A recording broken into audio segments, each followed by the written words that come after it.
जय माता दी दोस्तों। माता रानी आपकी सारी मनोकामनाएं पूर्ण करें और आप जीवन में खूब सारी तरक्की करें। इसी के साथ आज का जो वीडियो है वो मैं शुरू कर रही हूँ। दोस्तों आज के वीडियो में मैं बात करने वाली हूँ संतान सप्तमी व्रत के बारे में। साल 2024 में 10 सितंबर को दिन मंगलवार को पूरी विधिवत रूप से संतान सप्तमी व्रत जो है वो किया जाएगा। ये जो व्रत होता है ये संतान की लंबी आयु के लिए, उनकी रक्षा के लिए, साथ ही साथ उनके जीवन में सुख और समृद्धि लाने के लिए किया जाता है। बहुत सारी ऐसी बहनें जो संतान से वंचित हैं वो भी अगर संतान सप्तमी का व्रत करती हैं तो यकीनन उन्हें संतान की प्राप्ति होती है। साथ ही साथ ऐसी बहनें जिनको पुत्री रूपी संतान उनके पास है और पुत्र रूपी संतान वो चाहती हैं तो संतान सप्तमी का व्रत रखने से जो पुत्र की प्राप्ति है वो होती है। तो इसलिए संतान सप्तमी का जो व्रत है वो किया जाता है। अब संतान सप्तमी का जो व्रत है वो कई बारी क्या होता है, बहुत सारी बहनों के ये प्रश्न आते हैं कि दीदी चूड़ी जो है वो नहीं है संतान सप्तमी वाली, क्योंकि चांदी या सोने का छल्ला या चूड़ी जो है वो बनवा के इस व्रत को किया जाता है।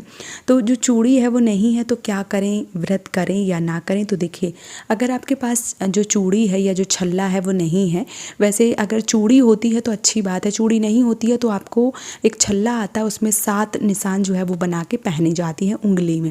अगर वो भी नहीं है, क्योंकि वो बहुत ज़्यादा महंगा नहीं आता है, 200-250 रुपये में आ जाता है, और जो चूड़ी है वो ऐसे ही 1500 के आसपास तक मिल जाती है। अगर आपका बजट नहीं है, आप नहीं खरीद सकते हैं, ना ही छल्ला खरीद सकते हैं, ना ही चूड़ी खरीद सकते हैं, तो फिर ऐसे में क्या करना है, ऐसे में एक आपको धागा लेना है, उसको पीले रंग से रंग लेना है। अगर मान लीजिए जो पीला धागा नहीं है तो वैसे पीला धागा हो तो पीला धागा ले लें, सफ़ेद है तो उसको पीला कर लें। और अगर ये धागे जो है वो आपके पास नहीं है तो आपको जो रक्षा सूत्र है, जो कलावा है वो लेना है, फिर उसमें 7 गांठें जो है वो लगा लेनी है, क्योंकि सप्तमी का जो व्रत है वो किया जाता है संतान सप्तमी। तो 7 गांठें जो है वो लगा के और इसकी विधिवत रूप से पूजन अर्चन करके जो हाथ में डोरा है वो बांधा जाता है, मतलब जो धागा है वो बांध लिया जाता है। जिस प्रकार से चूड़ी की पूजा होती है उसी प्रकार से तपावन करके जो धागा की पूजा है वो करके पहना जाता है। व्रत जो है वो करें या ना करें तो धागा से भी व्रत जो है वो किया जा सकता है, इसमें कोई दिक्कत जो है वो नहीं है। चूड़ी का यदि आपका बजट नहीं है तो कोई दिक्कत नहीं है, लेकिन जैसे आपकी कामना है, आपकी इच्छा है और उस इच्छा को व्रत रख के जो है वो आपने शुरू किया है तो फिर आप चूड़ी नहीं तो छल्ला जो है वो ज़रूर बनवा लें। और अगर नहीं बनवा सकते हैं तो फिर धागा से इस व्रत को किया जा सकता है। बहुत सारी बहनों के ये प्रश्न आ रहे हैं कि दीदी पुरानी चूड़ियाँ उनके पास बहुत सारी हो गई हैं तो हमें उन चूड़ियों का क्या करना चाहिए।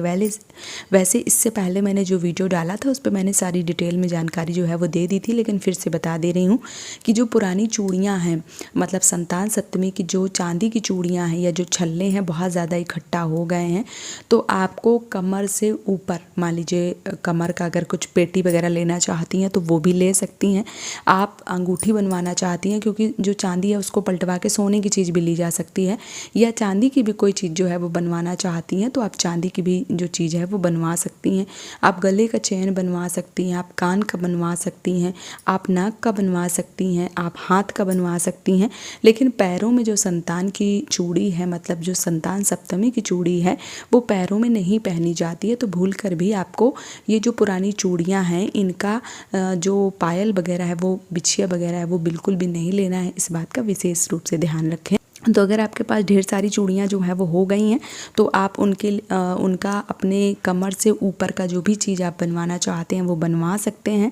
इसमें कोई दिक्कत, कोई परेशानी जो है वो नहीं है। साथ ही साथ अगर चांदी की चूड़ी नहीं है तो आपको परेशान नहीं होना है, आपको धागे से इस व्रत को शुरू करना है और धागे की ही पूजा करके अपने हाथ में जो है वो बांधना है।